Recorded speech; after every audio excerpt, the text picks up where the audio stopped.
All right, thanks, John, for that introduction. I'm going to take this out, if that's all right. That's probably better. And thank you for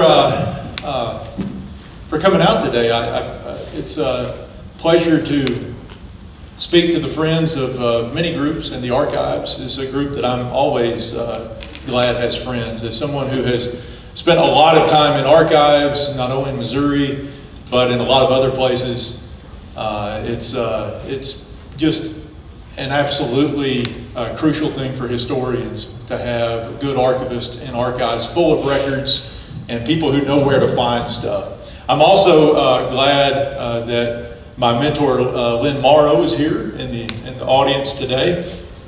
This book is actually dedicated to Lynn, and I may have upset my major professor at Auburn by putting Lynn on the dedication list before I got to Wayne Flint, but he's going to get his here in a few months when Volume 2 comes out. But Lynn, as the saying goes, Lynn has forgotten more about the Ozarks than I will ever know, and I'm pretty sure that is not that I don't think he's forgotten anything about the Ozarks, but he certainly is he's the father of Ozark studies, and it's good to have him here to correct me whenever I come across something that is wrong today. Well, this is I tend to be pretty informal, and there's no way that I could really give you a perfect sense of what this book is about that covers the entire pre-Civil War period of the Ozarks. So what I want to do today is just talk about three different things that we may think we know about the Ozarks, and consider how accurate those things are when they're applied to the pre-Civil War Ozarks. And before we get to that, this is a map of what we're talking about with the Old Ozarks, and you'll notice that Jefferson City is included inside our boundary of the Ozarks. That's the physical boundary of the Ozarks, and most geographers do include Jefferson City in that. And this is my Old Ozarks. By the time I get to Volume 3, which I'm writing right now in my trilogy, I don't really talk much about Jefferson City because I don't consider Jefferson City to be in the cultural Ozarks. And by cultural Ozarks, I mean places where people who live there consider themselves to be part of the Ozarks. You can correct me if I'm wrong, and certainly I'm sure someone will. But I don't think most people in Jefferson City consider themselves to be Ozarkers. And so we don't talk much about them, but the Missouri Valley comes into play quite a bit in the Old Ozarks, because basically what I'm talking about in the Old Ozarks is just the physical Ozarks. Because the idea of someone being from the Ozarks or someone being an Ozarker did not exist before the Civil War. That's really a 20th century phenomenon, the idea that we have of the Ozarks. You know, whenever someone mentions the Ozarks, there are probably a set of images that come to mind, and those images weren't necessarily there for someone in 1850. They just lived in Missouri, or they lived in Arkansas, or they lived in the west of the Mississippi River. As Christopher Phillips said in his last book on the Civil War, most of the people who lived out here just kind of considered themselves Westerners more than anything else. They didn't consider themselves Ozarkers. So this is kind of the history of a physical region that would eventually become a cultural region as we know it today. So that's why some of the geography that I cover is a little different in the Old Ozarks than it will be in the newer volumes. So there we are with our boundary of the Ozarks. So a lot of times when we think about history, we're sort of informed about what we know about the present. That sort of that colors our view of history. And when we think about the Ozarks, certain images probably come to mind, and they're almost always based on the present day Ozarks. If you think about the Ozarks and you think about hillbillies, of course that's one of our great stereotypes of the Ozarks. And you probably could have found people in the 1830s or 1840s who matched the characteristics of what we would consider to be a hillbilly, but they didn't even call them hillbillies back then. It's a modern term being used to describe people who lived a long time ago. And likewise, the three characteristics of the Ozarks that I'm going to look at today and see how they matched up with the pre-Civil War era are things that we kind of think about the Ozarks today. And we might be tempted, as we think about Ozarks history, to apply these characteristics to the Old Ozarks. And what we'll see today is, are these myths or were they true? Did these things actually apply to the Ozarks? Or what degree did they kind of fall in between myth and reality? So first of all, we know that the Ozarks has, especially in the last 100 years or so, it's been a very white region. There hasn't been a lot of racial or ethnic diversity in the Ozarks, though that has changed in some places just in recent years, especially in far southwestern Missouri, where you've had an influx of people because of the poultry industry. In places like Springfield, that have become more diverse. Northwest Arkansas has become much, much more diverse in the last few years, thanks to Walmart and Tyson Foods and all these corporations really kind of mixing up the demographics. But I think when most people think of the Ozarks, they think of a place that's kind of lily white. And we'll see how this bears up in the Old Ozarks, if that's a myth or if that's part of the story.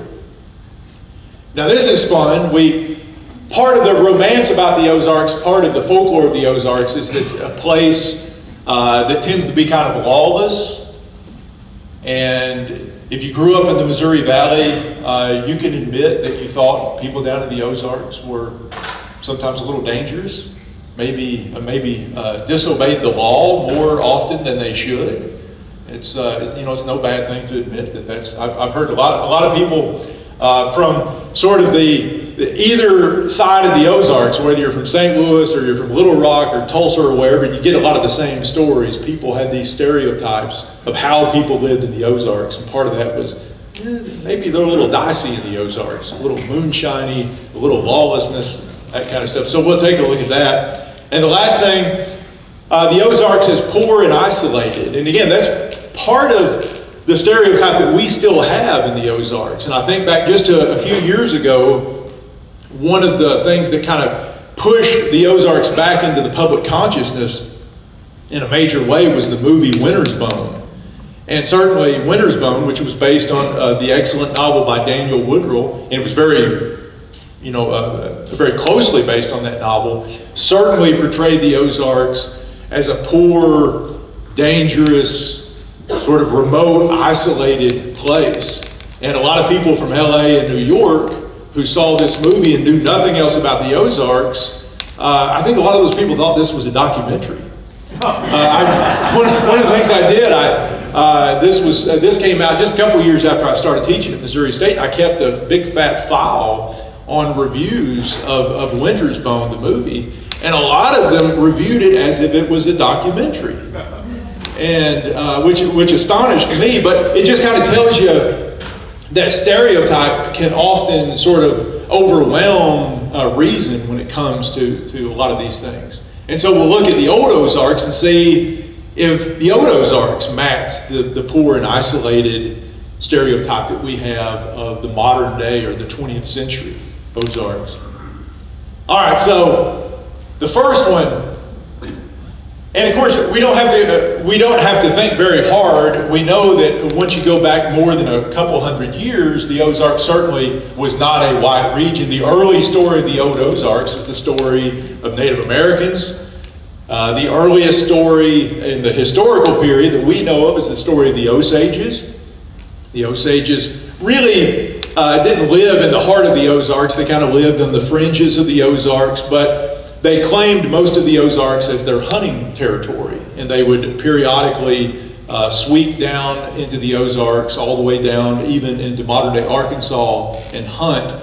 This was kind of the story before the settlers of European descent and African descent got there. So you got the Osages. We know the story of Missouri history. The French come in, and the French are the first Europeans to come into what we consider the Ozarks today, with their mining communities down in southeastern Missouri in the hill country.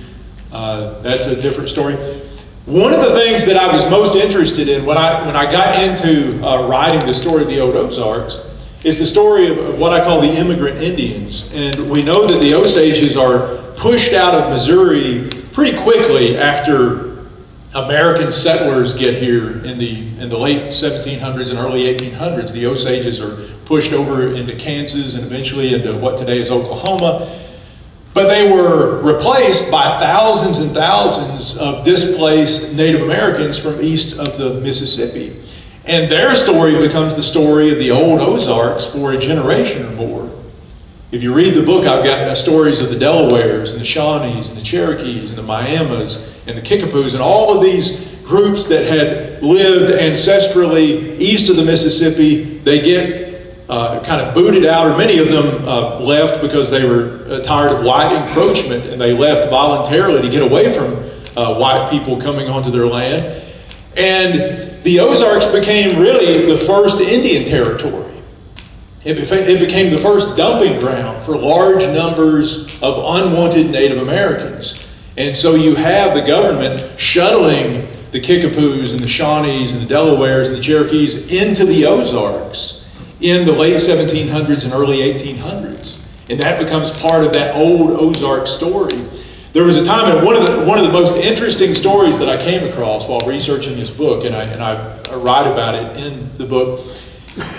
In the 1820s, there was this brief period of time when it looked like the Ozarks might become the Indian Territory before what we know as Oklahoma becomes the Indian Territory. There was no Indian Territory in the 1820s.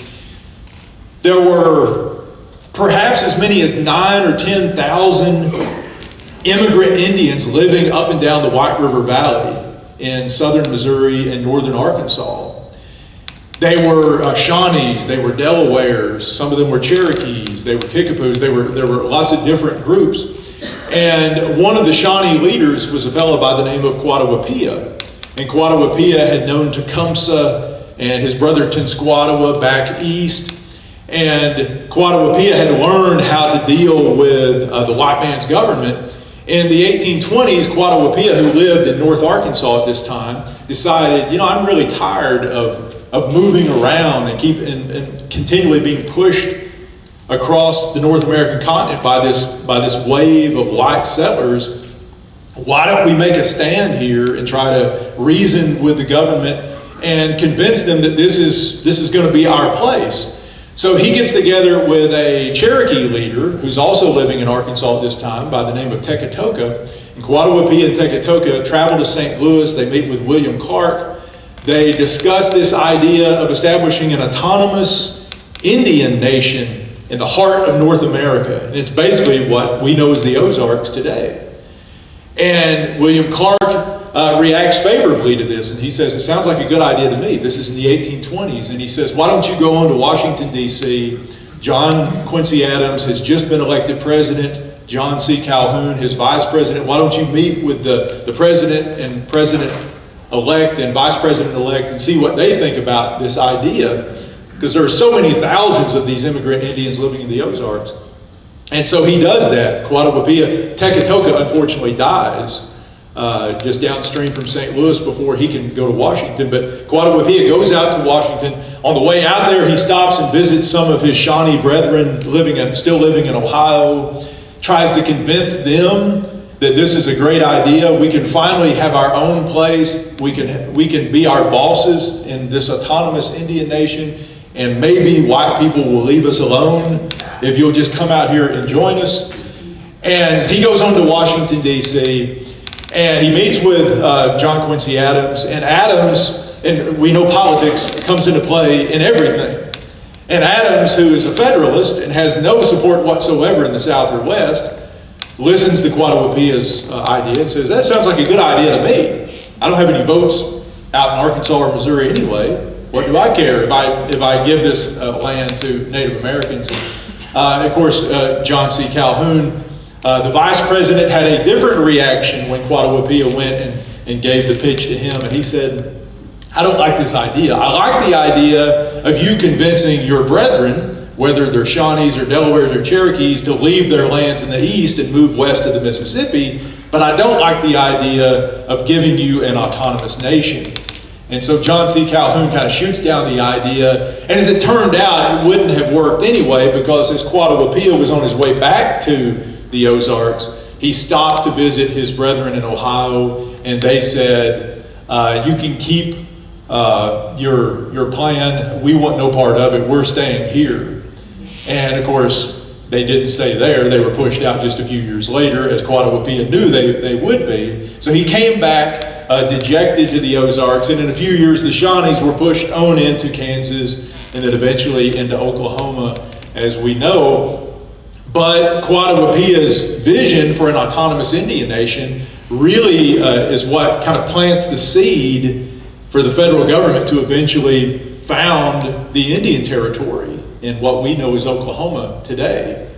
And the northeastern part of the Indian Territory is actually in our Old Ozarks.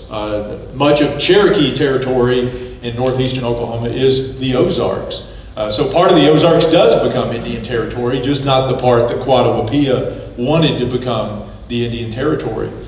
So much of this story of the Old Ozarks is certainly the story of people who aren't the kind of typical white settlers that we think of when we think of the history of the Ozarks.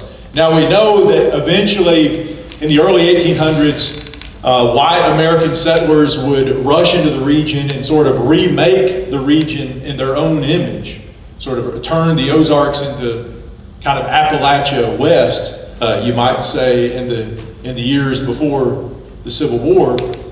And so who were these folks?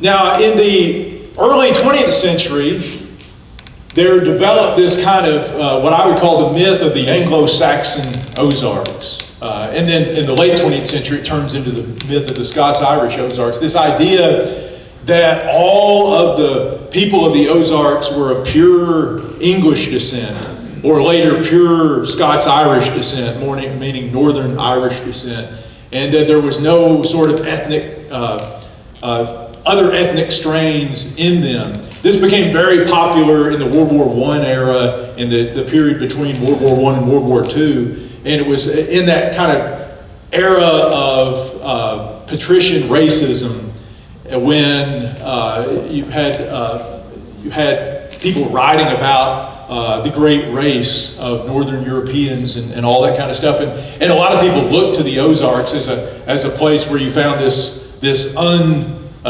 spoiled bastion of pure English-speaking white people, regardless of how bad their English was in the early 20th century and how much we made fun of how bad their English was. It was all sort of this kind of myth of bloodlines. But one of the things I did with this book is I tried to find out who actually were these so-called American settlers, the people who really settled the Ozarks in huge numbers, coming from places like Kentucky and Tennessee and Virginia and the Carolinas. Who were they? What was their ethnic background? When I speak to groups, probably the question I get the most, and just recently I was fielding this question, I think just last week, is who are the Ozarkers? Who were the early Ozarkers? What was their ethnic background? Where did they come from? And it's a hard thing to answer because we're in the middle of North America. And while thousands of Germans immigrated directly to the fringes of the Ozarks before the Civil War, to the Missouri Valley, to the Mississippi Valley, lots of Germans came over directly from the old country. These settlers who made up the vast majority of Ozark settlers before the Civil War didn't come directly from any old country. They were coming from, to them the old country was Tennessee or Virginia or Kentucky, and sometimes they were third or fourth generation born in North America. And so it's kind of hard to figure out what their ethnic strains are, where their ancestors came from, but we still want to know that. And what we do know is that the old Ozarkers who came across the Mississippi and settled most of the region were really just kind of a hodgepodge. They were mutts of many different strains of European descent and even non-European descent, as we'll see. We know there were plenty of people of English descent, plenty of people of Irish descent in those days and in that place. Irish generally meant Northern Irish, what would later become known as the Scots-Irish, the Protestant Irish, because the vast majority of these settlers were Protestant and were descended from the Protestant Irish. You had surprisingly large numbers of people who had German heritage in these American settlers coming across the Mississippi. These were not the same sorts of German immigrants who were settling in Herman and Washington and places like that, but these are people who were descended from German settlers before the American Revolution. There were big waves of Germans who came over to North America in the years before the Revolutionary War. And we often forget about them because by the time they get to the Ozarks, most of them had assimilated in English-speaking society. Many of them changed the pronunciation or spellings of their names. They'd anglicized away from their German traditions in ways that those later German immigrants to the Missouri Valley and the Mississippi Valley didn't do. You know, they held on to their language and their traditions a lot longer. But there was a lot of German heritage in these people, the Fulbrights. We were talking about the Fulbrights earlier. The Fulbrights were prominent settlers in several different places around the Ozarks, German descent. The Wolf family in Arkansas, and we'll see one of the Wolf houses later on were of German descent. There were a lot of these people who were of German descent. Most of them, though, were just, again, they were kind of mutts by this point. You had people of Scottish descent. You had people of Welsh descent, who were all mixed into this group. You had people of Native American descent. Now, I will say that I would quibble with, because almost everybody I knew growing up in the Ozarks, and I grew up in the rural Ozarks in Arkansas, and everybody I knew had a great-great-great-grandmother who was a Cherokee. Right? You know what I'm talking about. You know, I mean, I don't know if it's just in the water here in the middle of the country or what it is. In my own family too, I was always, it was always, get out the old pictures and look at those cheekbones. You know, and I've always thought, people, as you get older, your cheekbones protrude a little bit. And, you're looking at 90-year-old great-grandma's picture and pointing out the cheekbones probably that's not really a DNA test. But that was a common thing. But the truth is that there were people who did have Native American ancestry, just not nearly so many as we have sort of thought over the years. And I think modern day DNA testing has disappointed many people, and I get a lot of those people in audiences. Sort of despondent that their DNA results came back, and they want to know if great-grandma was lying to them. Because great-grandmas never lied to anybody. But there's a lot of science behind that. That's a talk for a whole another day. And there was a lot of African American descent in these people who came to the Ozarks. What we have to remember is that even though the Ozarks of much of the 20th century and the 21st century was kind of a lily white Ozarks, it doesn't necessarily mean that the old Ozarks was that way. Lots of the earliest settlers brought slaves with them to the region, as we will see. I've got a slavery map that I'll pull up here in a minute. And at the time of the Civil War, in much of this old Ozarks, slaves made up roughly 6% of the population. Certainly a greater percent of the population than black people make up today of the modern day Ozarks. And that was part of the story as well. Now here's our map of, I like this map, and Lynn may actually remember where the map on the right comes from. I've had that so many years and I've used it so many years I don't remember the source of that. But the map on the right, every one of those dark black dots corresponds with a white dot on the left-hand side of that map. And it kind of shows you where people were settling, where people were coming from to settle the Ozarks. And the great hearth of settlement of the Ozarks was obviously Tennessee.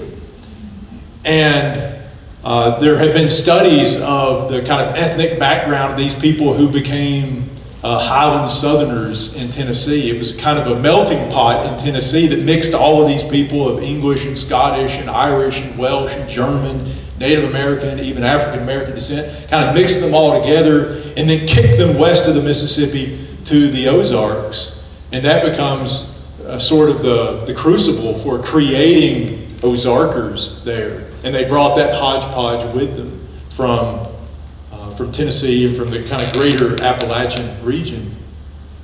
And here's our map of slavery in the Ozarks in 1860. And, you know, it's easy. Most of my students are usually shocked to find out that Greene County, which is where Springfield is, was more than 10% slave in 1860. The city of Springfield was even a higher percentage of that, because many of the slaves in the Ozarks actually lived in towns. Part of the reason the slavery percentage is smaller than it is in other parts of the slave South is that the Ozarks, for the most part, did not have plantation agriculture. The soil and the terrain is just not fit for that, and the latitude and all that kind of stuff. But it doesn't mean that people didn't find uses for enslaved people, and they certainly did. And you can see,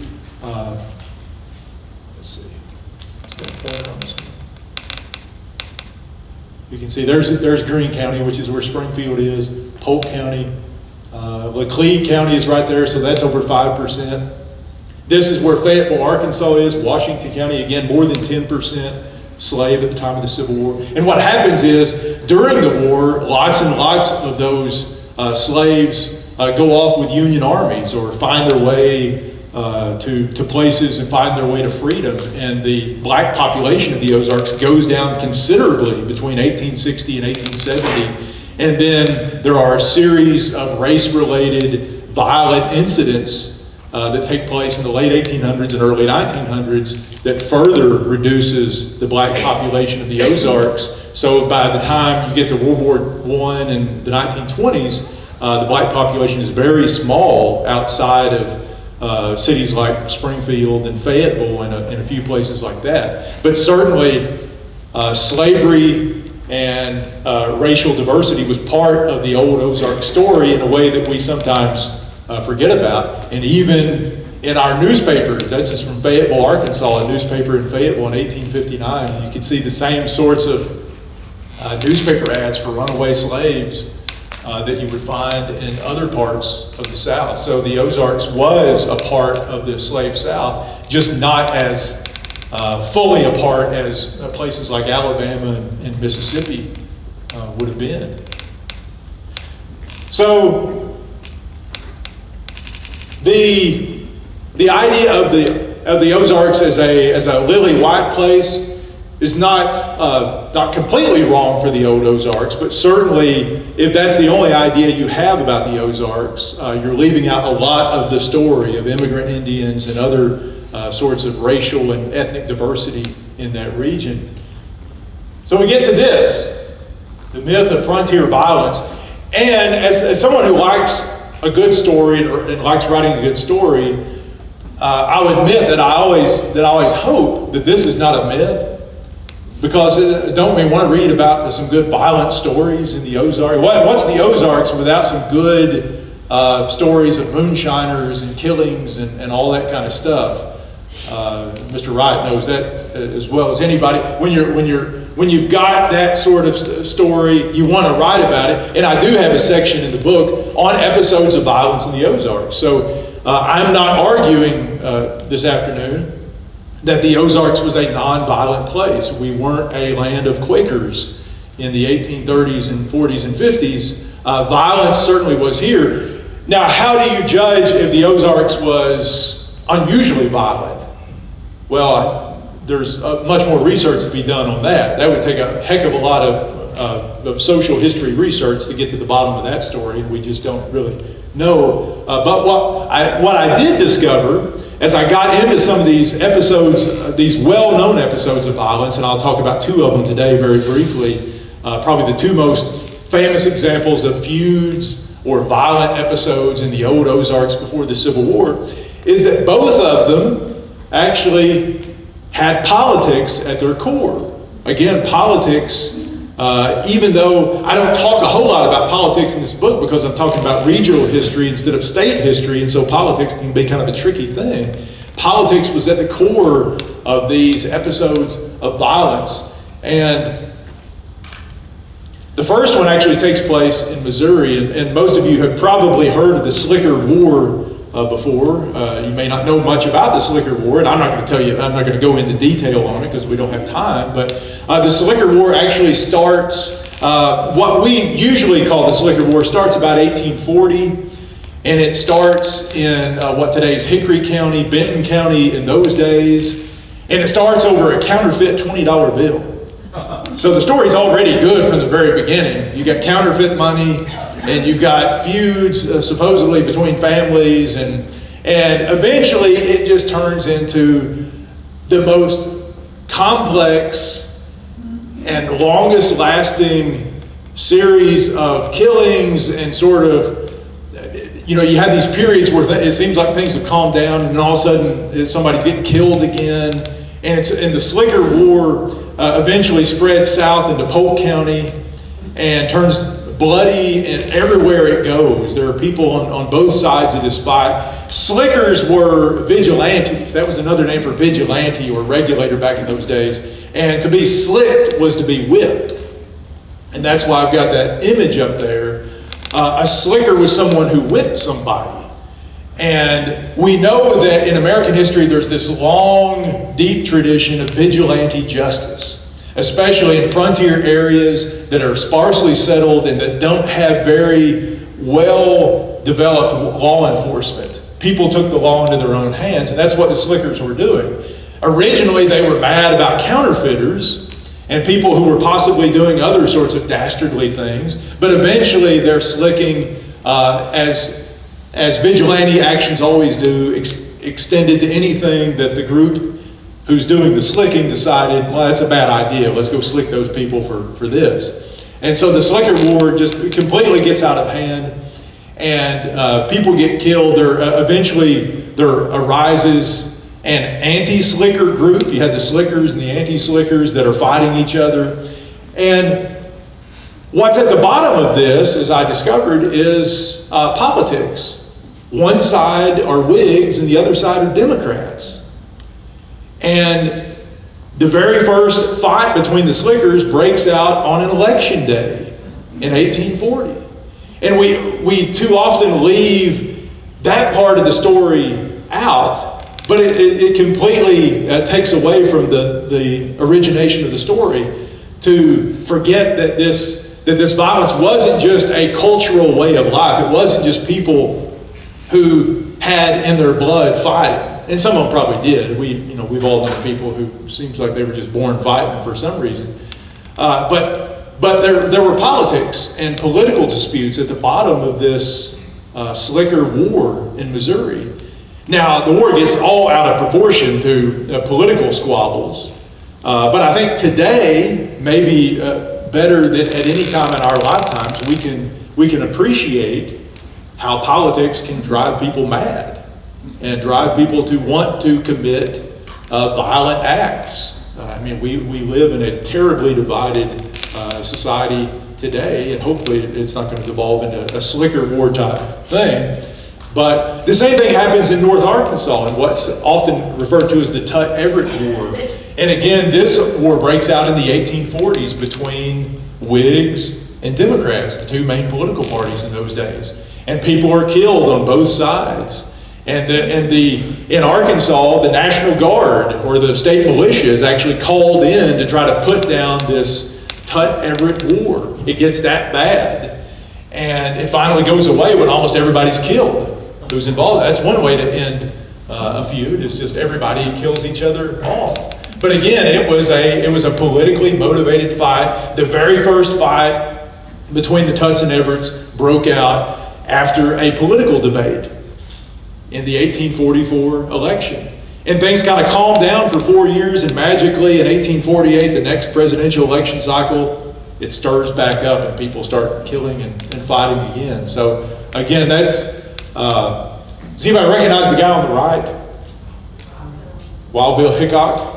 I put him up there simply because if you know the Wild Bill Hickok's connection to Ozarks history is that he kills a guy by the name of David Tutt, or Davis Tutt, on the square in Springfield, Missouri, just a few months after the Civil War ends in the summer of 1865. And the guy that he kills was a member of the Tutt family in Arkansas who was involved in that feud. So at least for David Tutt, he just couldn't get away from violence wherever he went. And I'm guessing he was probably looking for it at some point in his life. But that's why I put Wild Bill Hickok up there. Another example of someone who helped make people think that the Ozarks was a violent place. Wild Bill Hickok, the shootout on the Springfield Square is still sometimes considered the first Wild West shootout in American history, even though modern historians have suggested that it probably wasn't as much a shootout as Hickok ambushing David Tutt. But it sounds better if they squared off against each other in a shootout, doesn't it?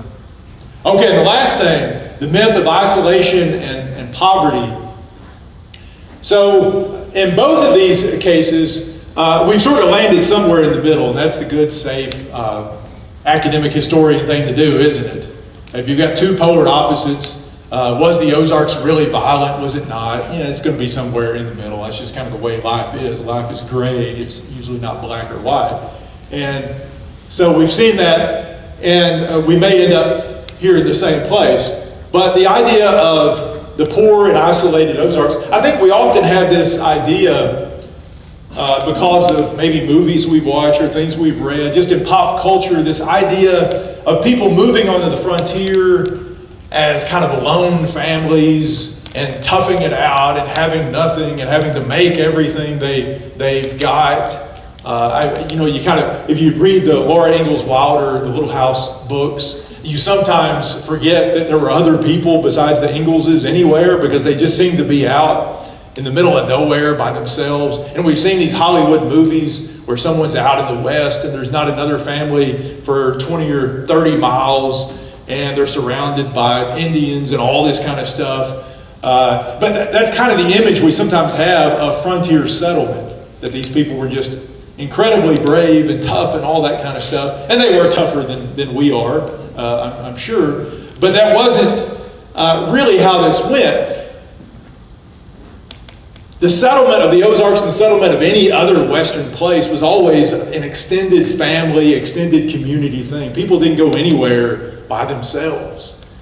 And if they did, they immediately started writing letters back home and saying, you should see this place. You've got to come and visit. One of the funnest things that I uncovered in doing the research for this book is what I call come here letters.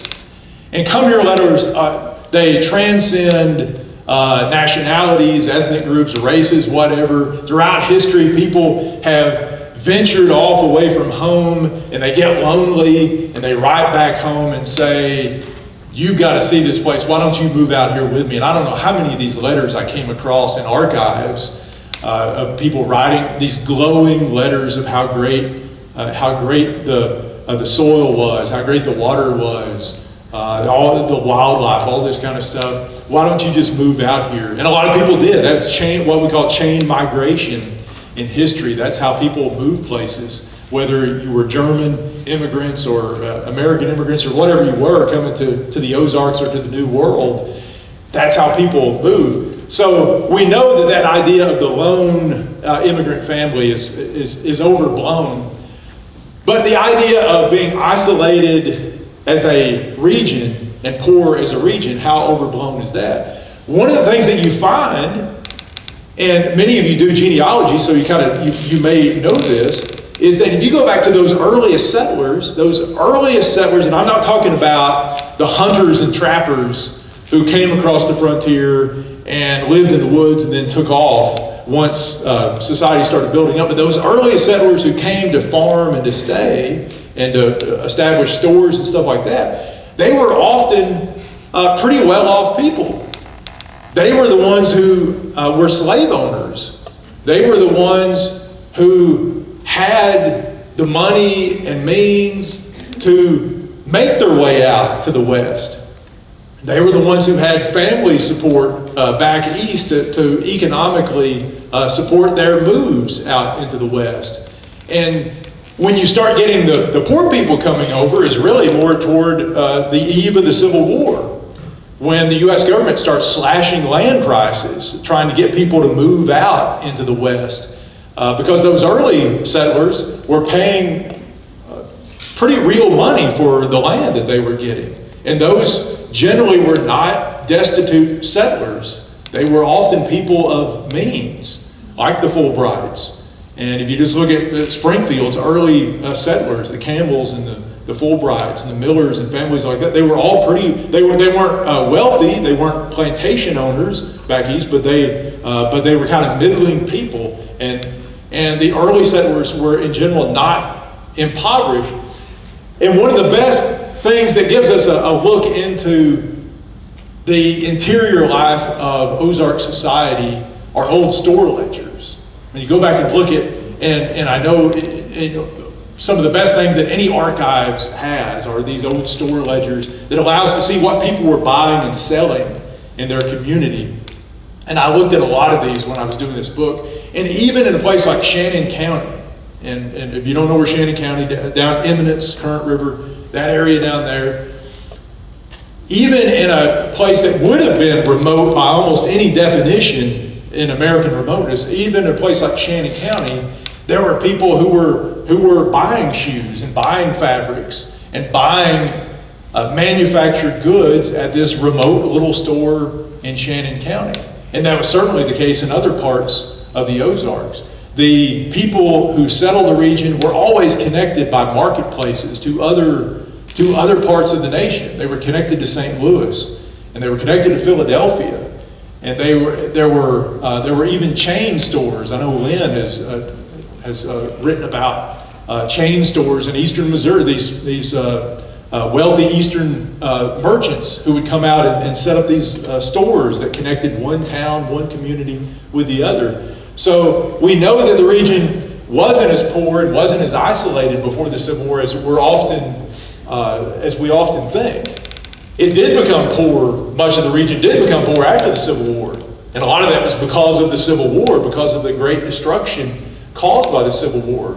And we know the 20th century story. Much of the Ozarks was poorer than the rest of the nation, but that wasn't necessarily the story of the pre-Civil War Ozarks. A different era. A time before the war sort of changed everything. And here are just a couple examples of very early, really well-built buildings that were built in the Ozarks by early settlers in the 1820s. And both just happen to be in Arkansas, but both examples of really nice architecture and log building techniques from the early days. We know that there was a lot of commerce and a lot of things going on in the Ozarks, whether it was iron mining on the right. There were huge, the iron industry in the Ozarks in the pre-Civil War years was quite a booming thing in lots of places. And on the left you had the ubiquitous grist mill. That's somewhere in southwest Missouri. And mills were signs of industry and progress that sprouted up around the pre-Civil War Ozarks. So while the Ozarks certainly was not upstate New York, and it certainly was not the plains of Illinois or anything like that in terms of wealth and prosperity, it certainly wasn't the kind of backward, poor, isolated place that we're sometimes led to believe just by going on what we think we know about the modern Ozarks and what we use to kind of translate into the historical Ozarks. And that is a look at 3 myths of the Ozarks and a perfect landing in the middle somewhere of those 3 myths. Not denying that they weren't overall true, but certainly they weren't the only story of the Ozarks.